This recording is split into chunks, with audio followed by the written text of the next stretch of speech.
I had barely stepped out of the taxi when I saw the two of them standing on my porch, my father and my older brother, smirking like they'd been waiting all day just to throw a punch I'd never see coming.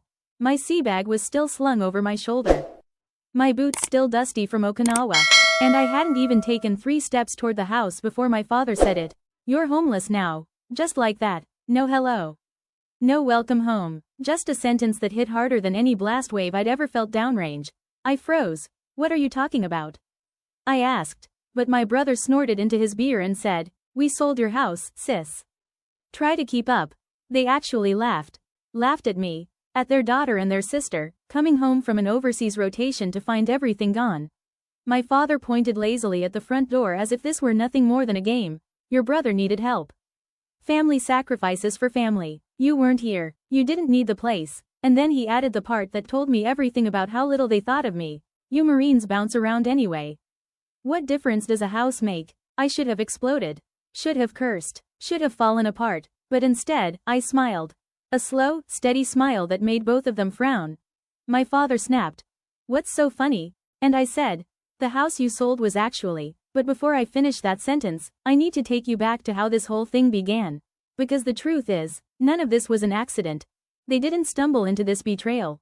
They planned it. Just not as well as they thought. 3 months earlier, I had been stationed in Okinawa, halfway through a 6-month rotation. I'd been looking forward to that assignment. Shore duty isn't glamorous, but it's predictable, and predictable is something Marines don't get often. I used my off hours to call home, check on the house, make sure nothing was burning down. I'd owned that place for 8 years. Bought it myself after my second deployment. Renovated it room by room on my own dime. It was supposed to be my stability. My anchor. My future. But every time I called home, things felt off. My father would answer the phone sounding irritated, like I was interrupting something. My brother Chad, the eternal, finding himself, project, had moved back in with Dad after losing yet another job. Whenever I asked what he was doing to get back on his feet, Dad would defend him. "He just needs a little time. He's working on it. Don't be so judgmental, Maria." I'd hear dishes clattering in the background. Voices I didn't recognize. Once, I heard someone yell, "Did she send the money yet?" And the call disconnected 2 seconds later. I tried not to overthink it. Tried to give them grace. After all, I'd been gone my entire adult life, training, deploying, bouncing from base to base. Maybe I didn't understand what was happening back home. Maybe I didn't want to. But 2 weeks before my homecoming, I got a message that should have been my warning. It was a short text from my father. "Call us before you come home." No punctuation. No explanation. I stared at it for a long time, feeling that cold twist in my gut that every Marine knows. Something's wrong, something's coming. But duty hours were crazy that week. By the time I got a chance to call, it rang to voicemail. Twice. I told myself it wasn't important. My flight was booked. My leave approved. I'd be home soon enough. And then I was standing in my driveway, staring at the people who were supposed to be my family, realizing they had sold the roof over my head to pay off my brother's gambling debt. I didn't know that part yet. Not then. But I could already see the guilt in their eyes and the shamelessness in their posture. You can always tell when someone's done something terrible and convinced themselves it was justified. My brother lifted his beer again like he was celebrating something. "Don't look so shocked, sis. You were gone. Dad had power of attorney. Easy process. You'll get over it." I felt my jaw tighten, but the smile didn't leave my face. If anything, it grew. "Is that what he told you?" I asked softly. My father's eyebrows knitted together. "What's that supposed to mean?" I didn't answer. Not yet. Because what they didn't know, what would hit them like a truck in about 90 seconds, was that the house they sold wasn't what they thought it was. Legally, financially, structurally, they had no idea what they'd actually put on the market. But I wasn't ready to drop that on them. Not immediately. Sometimes revenge needs time to simmer just a little longer. I set my sea bag down, brushed dust off my sleeve, and walked toward the porch like nothing could touch me. My father stepped aside, annoyed but confused. My brother scoffed. "Look at her, acting all calm." They thought I was calm because I was weak. Because I was stunned. They had no idea I was calm because I was already 10 steps ahead. Marines don't come home hoping for the best. We come home prepared for the worst. And this was nothing compared to what I'd survived before. I didn't go inside right away. I just stood there on the porch, with both of them staring at me, waiting for me to cry or break or crumble the way they'd probably rehearsed in their heads. But nothing came. No tears. No begging. No collapsing. Just a long, heavy silence that made my father shift uncomfortably and made my brother tap his beer can against the railing like he couldn't stand his own nerves. That silence was the only power I needed at that moment. Finally, my father cleared his throat. Well, aren't you going to say something? I tilted my head, studying him. The man who used to wake up at 5 every morning to make me breakfast before school. The man who stood in the front row at my boot camp graduation with tears in his eyes. The man who hugged me so tight before my first deployment that I almost couldn't breathe. I wondered when exactly he'd stop being that man. I wondered when I stopped being his daughter and became his backup bank account instead. When did you sell it? I asked, voice steady. 3 weeks ago, he said. It was the right thing to do. Your brother needed help. There it was again. Needs. Always about Chad. Always about his next fix, his next crisis, his next temporary setback. And you didn't think to call me? I asked. He scoffed. You were overseas. Busy. You Marines have your heads in the clouds.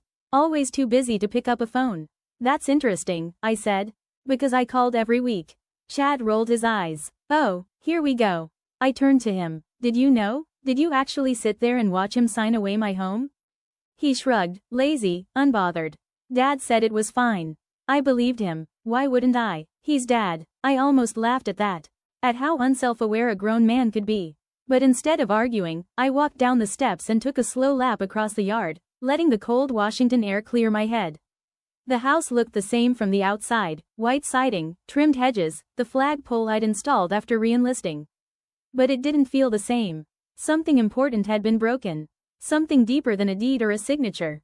Behind me, my father called out, "We put the money to good use. Your brother's debt is handled. He's safe now." Debt. That word sat in my stomach like a stone. Chad wasn't the type who paid off debt. Chad was the type who created debt like it was a hobby. And Dad? He enabled him every step of the way. I walked back toward them, step by step, until I was standing at the bottom of the porch stairs. You two want to tell me the whole truth? I said. Or do you want me to find it myself? My father's jaw tightened. Chad drank the last of his beer and crushed the can in his hand. What truth? He said. You're blowing this way out of proportion. Really? I asked. Because when I left, the house was paid off. I had no debt, no liens, nothing pending. For you to sell it fast, you'd have needed cash buyers. That means desperation. Whose desperation? Chad's eyes flickered, just for a second. But I caught it. My brother's, I said softly. So let's hear it. Gambling? Drugs? Loan shark? Which was it this time? My father exploded. Stop interrogating your brother like he's some criminal. I'm interrogating, I said calmly, because my house is gone. You were gone, he shot back. Always gone. Always Marine Corps this, Marine Corps that. You think you're better than everyone. You think you don't need this family. I've been serving this country for 13 years, I said. And every single assignment, I came home to this house. My house. The one thing I worked for. The one thing that was mine. He waved a hand dismissively. You'll buy another one. You make good money. Better than him. He pointed at Chad like Chad was a helpless child, not a 39-year-old man who'd been bailed out by the family more times than I could count. I felt something inside me crack. Not break, but shift. I saw them both clearly in that moment, like a lens had finally come into focus. Dad wasn't helping Chad because he was kind. He was helping him because he needed someone to need him. And Chad wasn't apologizing because he never had to. Dad always took the fall for him. And now they'd taken something from me because they assumed I was strong enough to lose it. Strong enough to bounce back. Strong enough to survive betrayal. That's the thing about being the strong one. People assume you don't feel the knife when they twist it. And then the front door opened. A woman stepped out, blonde hair, sweatpants, holding a mug that said, "Mama needs coffee."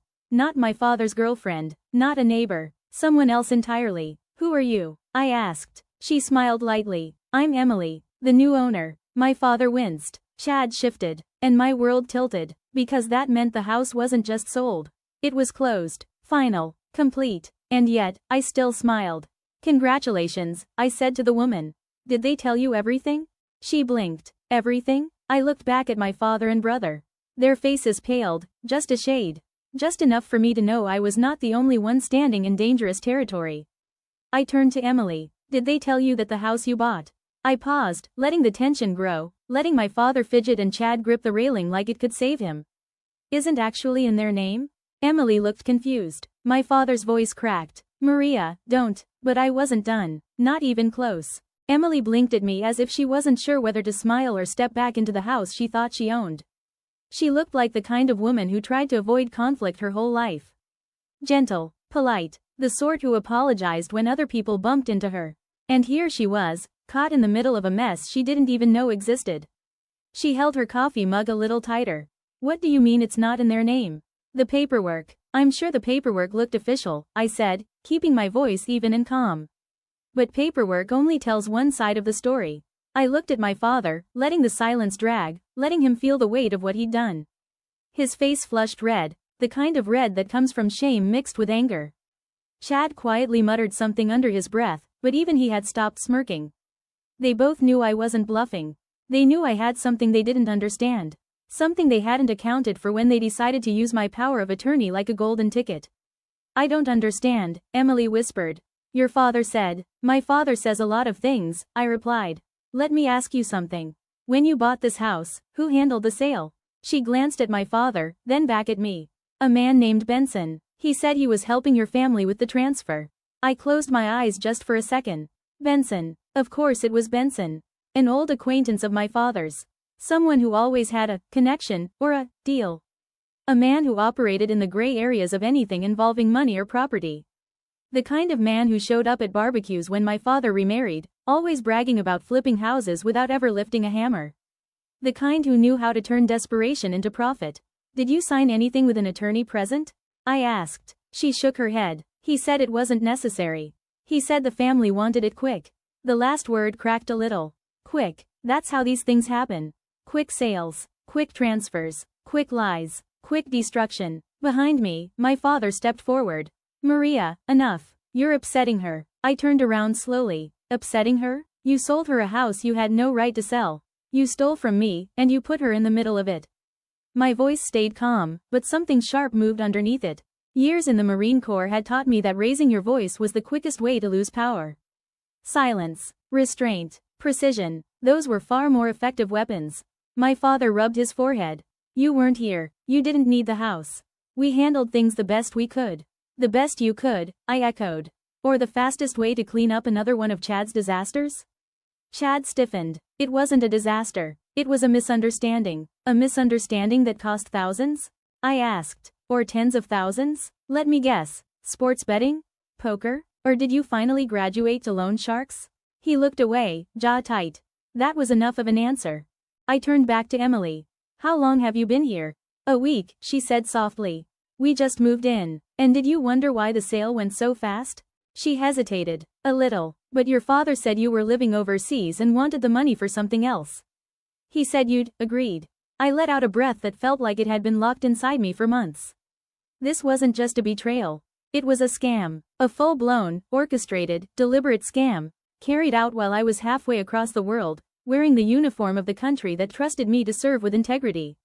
Emily, I said gently, I'm sorry you were dragged into this. But the truth is, they didn't have the legal right to sell this house. Not fully. I reached into my pocket and pulled out a folded document, a copy of something I'd carried with me since deployment ended. Her eyes traced the page as I held it out. This house was purchased using a VA home loan. That means certain protections apply.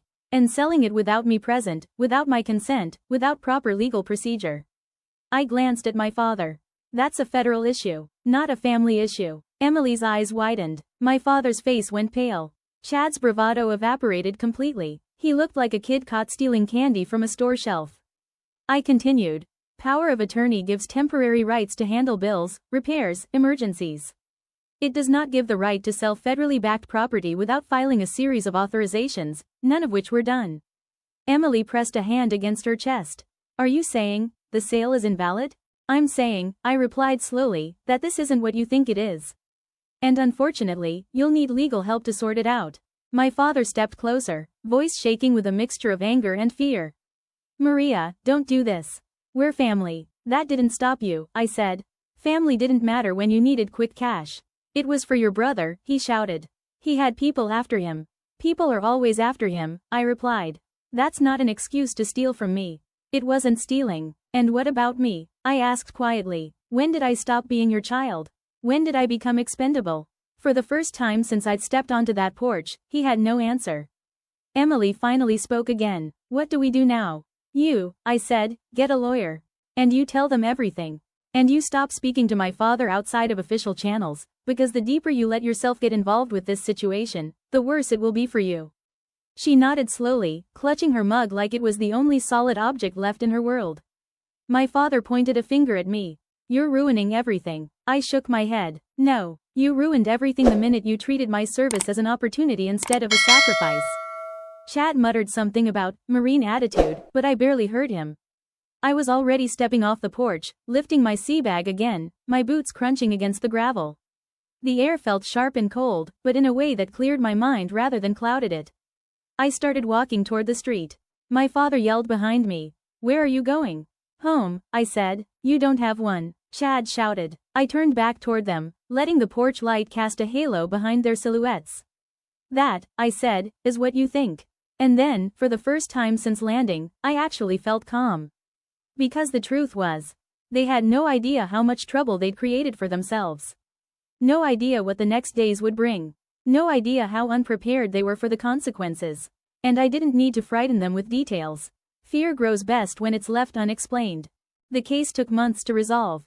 Emily and her husband were reimbursed through the county's emergency fraud fund while pursuing compensation from Benson, who, it turned out, had a long history of operating in legal gray areas. My father and Chad both faced charges: misuse of power of attorney, fraud, and violations of federal VA protections. Chad got probation and mandatory financial counseling. My father got something worse than jail time. He got the truth. The day the house was officially returned to my name, I walked through it alone. Empty now, quiet, but mine. I stood in the living room where I used to watch movies on deployment leave, and I whispered, "I'm home." And this time, it was true. Not just because I had the house back, but because I'd learned something more important. You do not lose your worth because someone else lost their way. You do not stop deserving a place in this world because someone tried to take it from you. And sometimes, just sometimes, the hardest journeys bring the clearest lessons. If my story moved you, or if you've ever faced a moment where you had to stand up alone, feel free to share your own story. And if you want more like this, I'd be honored if you'd stay with me for the next one. 6 weeks after I filed the report, the phone call came. Not from my father, not from Chad, not even from my attorney. From Emily. Her voice was tight, strained, like she'd been crying but was trying to hold it together. "Maria, I need to tell you something." I was sitting in my motel room, the same cheap place I'd been calling home since the confrontation. The neon sign outside still buzzed at irregular intervals, and the air conditioner still rattled like it was trying to die with dignity. "What happened?" I asked, already bracing myself. "Your father came by this morning. He brought documents. Official ones. He said the sale is being reversed, that the county prosecutor's office has filed charges, and that we, my husband and I, were being reimbursed through some kind of emergency fund." I closed my eyes, exhaling slowly. "That's good news, Emily. That's what we wanted." "I know," she said, and her voice cracked. "But Maria," he looked broken. Like a man who'd lost everything. "And your brother was with him, and he just kept saying, 'I'm sorry,' over and over, but your father couldn't even look at me." I didn't feel the satisfaction I'd expected. No surge of vindication, no sense of triumph, just a heavy, tired weight pressing against my chest. "Emily," I said carefully, "I'm sorry you got caught in the middle of this. But what they did." "I know," she interrupted. "I know it was wrong. I know they broke the law. I know they hurt you. But," she paused, "but they're still your family. And I just keep thinking about how my own father made mistakes, too, and how I forgave him, and—" "Did your father steal your house?" I asked, not unkindly. Silence. "No," she whispered finally. "Then it's not the same." After we hung up, I sat on the edge of the bed, staring at the phone in my hand. He looked broken. Emily's words echoed in my head, and I hated how much they affected me. Because part of me, some small, stubborn part that still remembered being a little girl riding on my father's shoulders, that remembered him teaching me to ride a bike, that remembered the way he used to call me his little warrior, before I actually became one, that part of me wanted to believe he was suffering. Wanted to believe he understood what he'd done. But wanting to believe something and actually believing it are two very different things. The next morning, I drove to the house. Not to confront anyone, not to make a scene. Just to see it. It was early, barely 7 a.m., and the street was quiet. A few neighbors were out getting their newspapers or walking dogs, and a couple of them waved when they recognized me. Mr. Halpern, the retired Navy guy 2 doors down, even called out a greeting. "Good to see you, Sergeant. Heard things are getting sorted out." "Yeah," I said, managing a smile. "Slowly but surely. That's how justice works," he said, nodding approvingly. "Slow but sure." I parked across the street and just sat there for a while, looking at the house. My house. The white siding needed a fresh coat of paint. The hedges were overgrown. Emily probably hadn't known when to trim them. The flag on the pole hung limp in the still morning air. But it was still standing. Still there. Still mine, at least in the eyes of the law. I wondered what it would feel like to walk back through that door. Not as a visitor. Not as an investigator. But as the owner. As the woman who'd spent 8 years turning that structure into a home. Would it feel the same? Or had too much been broken for it to ever feel like home again? I was so lost in thought that I didn't notice the truck pull up behind me until I heard the door slam. I looked in the rearview mirror and felt my stomach drop. It was my father. He stood beside his truck for a moment, hands in his pockets, staring at me through my rear windshield. Then, slowly, he walked toward my car. I could have driven away. Should have, maybe, but I didn't. He stopped a few feet from my driver's side window and just stood there, waiting. I rolled it down halfway. "Maria," he said quietly. "Can we talk?" "We've been talking," I replied. "Through lawyers and sheriff's deputies. Please." His voice cracked on the word. "Just 5 minutes. That's all I'm asking." Against every instinct screaming at me to drive away, I turned off the engine and got out of the car. We stood on the sidewalk in front of my house, morning dew still clinging to the grass, the sun just starting to burn through the early haze. For a long moment, neither of us spoke. Finally, he cleared his throat. "I came to tell you that I'm pleading guilty. To all of it. The prosecutor offered me a deal, probation, restitution, community service, but I told them I'm pleading guilty regardless. No deals. No excuses." I studied his face. He looked older than he had 6 weeks ago. Thinner. Grayer. Like the weight of what he'd done had physically aged him. "Why?" I asked. "Because you were right." He looked down at his hands, then back up at me. "About all of it. I didn't just make a mistake, Maria. I made a choice. A lot of choices. And every single one of them hurt you. I spent years telling myself I was helping Chad. That I was being a good father. That family meant sacrifice." He laughed bitterly. "But the truth is, I was just scared. Scared of losing him. Scared of admitting I'd failed him. Scared of facing the fact that everything I'd done to help him had just made him weaker." "And me?" I asked, my voice harder than I intended. "Where did I fit into all that?" His eyes filled with tears. "You were the one I didn't have to worry about. You were strong. You were successful. You were a Marine, for God's sake. You didn't need me." "I needed my father," I said, and my voice finally broke. "I needed the man who used to make me breakfast before school. I needed the man who stood at my boot camp graduation and cried because he was proud. I needed the man who told me I could be anything I wanted to be." "I know," he whispered. "And I'm so sorry I stopped being that man." A car drove by slowly, the driver glancing at us curiously before continuing down the street. I wrapped my arms around myself, suddenly cold despite the morning sun. "What about Chad?" I asked. "Is he pleading guilty, too?" My father's jaw tightened. "He's taking the deal. Probation, counseling, restitution. He paused. "He's not ready to face what he did. Not the way I am." "He never will be," I said flatly. "Not as long as someone's there to catch him when he falls." "I know." My father's shoulders sagged. "And that's my fault. I made him that way. I thought I was helping him, but I was just teaching him that consequences don't apply if you have the right person making excuses for you." We stood in silence for a while, the weight of years of dysfunction settling between us like fog. Finally, I asked the question that had been eating at me since the day I came home. "Did you ever love me as much as you loved him?" My father's face crumpled. "Maria, He stopped, swallowed hard. "I loved you so much it scared me. You were so much like your mother, strong, determined, fearless. And after she died, I didn't know how to be the father you needed. So I stepped back. I let you become who you were going to become without me getting in the way. But I needed you to be in the way sometimes," I said, tears streaming down my face now. "I needed you to be there." "I know." He took a step closer, then stopped, as if unsure whether he had the right to comfort me. "And I can't fix that. I can't take back the years I chose him over you. I can't undo the damage I did. But I can tell you that I see it now. I see what I lost. And I see what you became despite me, not because of me. The house is yours, he continued. The county's processed everything. Emily and her husband are being made whole. And his voice broke. I'm going to spend whatever time I have left trying to be the man I should have been all along. Starting with prison? I asked, not cruelly, just factually. If that's what it takes. He met my eyes. I'm not asking for forgiveness, Maria. I don't deserve it. I'm just asking you to know that I'm sorry. And that I'm proud of you. Prouder than I ever had the courage to say. I wanted to hate him. God, I wanted to hold on to the anger, the betrayal, the years of feeling second best. But standing there, looking at this broken man who used to be my hero, I realized something. Holding on to hate wasn't justice. It was just another way of letting him control my life. I'm not ready to forgive you, I said quietly. I don't know if I ever will be. But I'm also not going to spend the rest of my life being angry. Because that's not who I am. That's not who the Marine Corps taught me to be. And that's not who Mom would have wanted me to be. He nodded, tears streaming down his weathered face. That's more grace than I deserve. Probably, I agreed. But I'm not giving it to you. I'm giving it to me.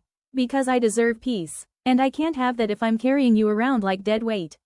He smiled, a real smile, small and sad but genuine. Your mother would be so proud of the woman you became. I know, I said. Because she was the one who raised me. The words hung in the air, not cruel, just true. And for the first time since I'd come home, I felt something shift inside me. Not forgiveness, not yet, but the beginning of something like closure. I should go, my father said finally. I have to meet with my attorney this afternoon, and I need to, he stopped. I need to tell Chad that I'm done enabling him. That he's on his own now. Good luck with that, I said, not unkindly. He laughed, a short, bitter sound. Yeah, I'm going to need it. He turned to walk back to his truck, then paused. Maria? Yeah? Thank you. For holding me accountable. I know it cost you. But it was the right thing to do. I know, I said simply. I watched him drive away, his truck disappearing around the corner, and then I turned to look at the house again. My house. It looked different now, not better or worse, just different, like something I'd lost and found again, but changed by the journey. I walked up the driveway, climbed the porch steps, and stood at the front door. I didn't have a key, not yet. That would come later, after all the paperwork was finalized. But I pressed my palm flat against the door anyway, feeling the cool painted wood beneath my hand. I'm coming home, I whispered. For real this time. And somewhere, in the quiet morning air, I could almost hear my mother's voice. That's my girl. That's my warrior. I smiled, wiped my tears, and walked back to my car. The road ahead was still long. There were still legal proceedings to navigate, still relationships to repair or release, still a house to truly reclaim and make mine again. But for the first time since coming home, I felt like I could breathe. Because justice wasn't about revenge. It was about truth. And truth, no matter how painful, was always worth fighting for. 3 months later, I stood in my living room, surrounded by boxes I was finally unpacking. The house was officially, legally, completely mine again. Emily had been reimbursed in full. My father had been sentenced to 2 years probation and 500 hours of community service. Chad had gotten probation and mandatory gambling counseling, though I had my doubts about whether it would stick. And me? I was home, not just in the house, but in myself. I'd learned something important through all of this. Family isn't about who shares your blood. It's about who shows up when everything falls apart. And when my family fell apart, the people who showed up weren't the ones I expected. It was Mr. Halpern, checking in on me every few days. It was Emily, who could have hated me but chose compassion instead. It was Lieutenant Donahue and the sheriff's office, who took my case seriously because they understood what it meant to serve. It was the Marine Corps, the brothers and sisters I'd served with, who called and texted and reminded me that I wasn't alone. I opened one of the boxes and pulled out the flag that had hung on my porch before. The same flag my father used to salute every morning. For a moment, I considered throwing it away, replacing it with a new one untainted by his betrayal. But then I thought, no. This flag had witnessed everything, the good years and the bad, the betrayal and the redemption. It deserved to fly again. I carried it outside, attached it to the pole, and raised it slowly, watching as it caught the afternoon breeze and unfurled against the blue sky. Perfect. Not because it was new. But because it had survived. Just like me.